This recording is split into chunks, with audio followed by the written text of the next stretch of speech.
I want to start with a little jolt. Imagine waking up and the country suddenly moves faster, cheaper, and louder. That is what one boxy little car did. The Ford Model T rolled out in 1908, and it did not just sell cars.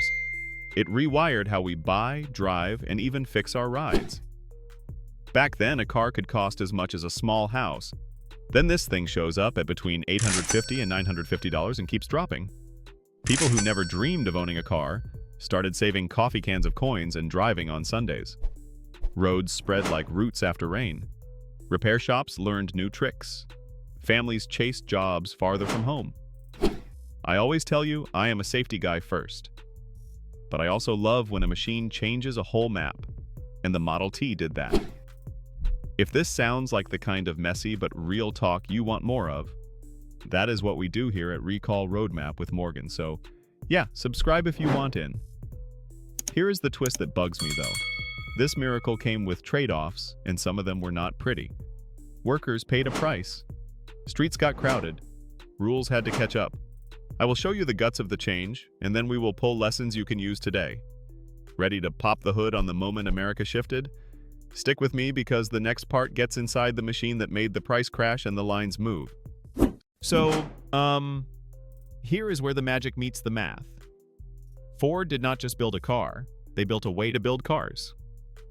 In 1913, a moving assembly line took a job that used to eat about 12 hours and shrank it to about 1¼ hours for a chassis. Picture a river of parts sliding by while each worker does one tight move, over and over, like a drum beat. Production leaped from the early tens of thousands to hundreds of thousands by the middle of that decade. By 1916, you could buy a Model T for around $360. Which is wild when you say it out loud. That price drop did not fall from the sky. People like Charles Sorensen and Clarence Avery helped design and tune the line, and they do not get enough credit. Here is my conflict. I admire the efficiency, and I also flinch at the human side. In 1914, Ford shouted the famous $5 day. It cut turnover and, yes, helped workers afford the cars they built. But it came with strings like English-only rules, sobriety checks, and even peeks into home life. Was that smart stewardship or just control dressed up as care? I keep thinking about the rhythm of a heart versus the rhythm of a conveyor, because both keep things alive, but one can beat you up if it never stops. Want to see what happened when those cheap cars spilled out onto streets that were not ready? The next part is the ripple effect you still drive through today. When cars get cheap, the map stretches. That is what the Model T did, plain and simple. Towns poured gravel, then concrete to keep up. Traffic went from a curious parade to a daily storm.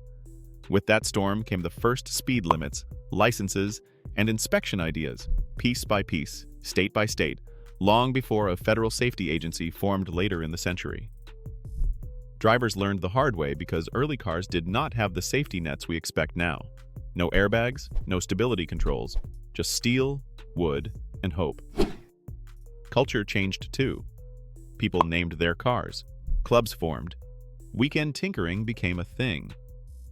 Cheap mass cars can create identity, which I love, but they can also create sprawl and long commutes, which I wrestle with on every crash report I read. Ford's own story got rougher in later decades with hard fights over unions and a famous overpass brawl. And that history reminds me that big progress often drags big conflict behind it. The Model T era also taught mechanics to standardize service. And that is why your oil change today feels like a choreographed dance. If progress is a highway, then the early years were a two-lane road with no guardrails, and everyone learned fast or paid in dents. Can you see pieces of that past in the way your city's roads push you to drive a certain way? Up next, I will make this personal with simple checks you can do so history's lessons keep you safe, not stressed. Okay, here is where I bring it home and let you into my garage. When I buy a used car, I try to think like a Model T owner and a modern tech at the same time. Simple first, then smart. I check recall status before the test drive because the cheapest fix in the world is a free safety recall. I listen for one clean idle, not a fancy screen. I look for parts that are common and easy to service because mass production still matters when you need brakes on a Tuesday. I keep tires inflated, fluids fresh, and lights working because the first rules that followed the Model T were about control and visibility, and those never went out of style. Here is my little doubt. I love cool features, but I never let a gadget hide a safety miss, and I have had to walk away from a shiny deal because the basics were not right. If this kind of calm, safety-first talk helps you breathe a bit easier, that is what we do here at Recall Roadmap with Morgan, so subscribe and hang out with us. Thank you for watching and sticking with me. There is a whole playlist waiting if you want more stories that make your next drive smarter. What is the one feature you would never give up on your car today? Next time, we will unpack a modern recall that echoes the early lessons, and you will see how the old road still runs under our wheels.